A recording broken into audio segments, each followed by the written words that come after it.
அதுல குறிப்பாக 5 நேர தொழுகைகளிலே முதுகுத்தண்டு முழுமையாக வளைவது. ஒரு நாளைக்கு 5 நேர தொழுகையாளி குறைந்தபட்சம் 44 முறை முதுகுத்தண்டை வளைக்கிறாரு. சஜிதா பண்ணும்போது 10 அத்தையாத்து இருப்புல உட்கார்றாரு.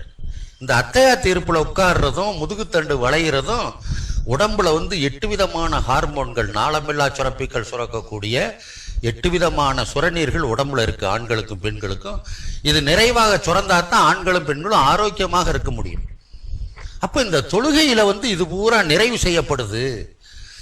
யோகாசனத்தையும் தொழுகையினுடைய நிலைகளையும் கம்பேரிட்டிவ் ரிசர்ச் ஒன்று பண்ணிட்டாங்க. அதுவும் பண்ணி விஞ்ஞானிகள்லாம் என்ன பேசினாங்க, முஸ்லீம்கள் யோகாசனம் செய்ய தேவையில்லை, ஜிம்முக்கு போக தேவையில்லை, இந்த முன் சுண்ணத்து பின் சுண்ணத்துகளோட நஃபில் எத்தனை வேணா அதிகரிச்சுக்கலாம். இதை அதிகரிக்கிறதன் மூலியமாகவே இங்க உடற்கூறு ரீதியாக சிறந்த ஆண்களாகவும் சிறந்த பெண்களாக ஆகிவிட முடியும். இதை சொன்னாங்க. உலக மக்கள் தொகையில முஸ்லீம்களுடைய மக்கள் தொகை பெருக்கம் மட்டும் வேக வேகமாக நடந்துகிட்டு இருக்கு. டெமோகிராபிக் ரிசர்ச்னு மக்கள் தொகை ஆராய்ச்சியாளர் குறிப்பிட்டாங்க. இவங்க அந்த பருவ வயதுனா 11 to 19 வயதுக்குள்ள ஆண்களும் பெண்களும் 5 நேர தொழுகையில் ஈடுபடுத்தப்படுகிற காரணத்தினாலே ஆரோக்கியமான ஆண்களாகவும் ஆரோக்கியமான பெண்களாகவும் வராங்க. இவங்க பிள்ளை பெறுகிற போது ஆரோக்கியமா குழந்தை பிறக்குது.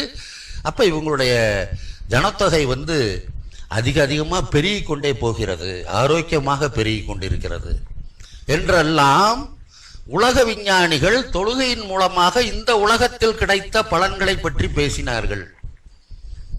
ஆனா தொழுகையினுடைய உண்மையான நோக்கம் இந்த உலக வாழ்க்கைக்கு பிறகு மறுமையில இறைவனின் முன்னாடி மனித ஆன்மாக்கள் போய் நிக்கிற போது சொர்க்கத்திற்கு செல்லுவதுதான் உண்மையான நோக்கம். அதற்காக ஒரு நாளைக்கு 5 முறை இறைவன் முன்னாடி பணிவுடைய ரூகுகளாக ஆன்மாக்களாக மாற்ற வேண்டும் என்பதற்காகத்தான் 5 நேர தொழுகை வடிவமைக்கப்பட்டிருக்கு.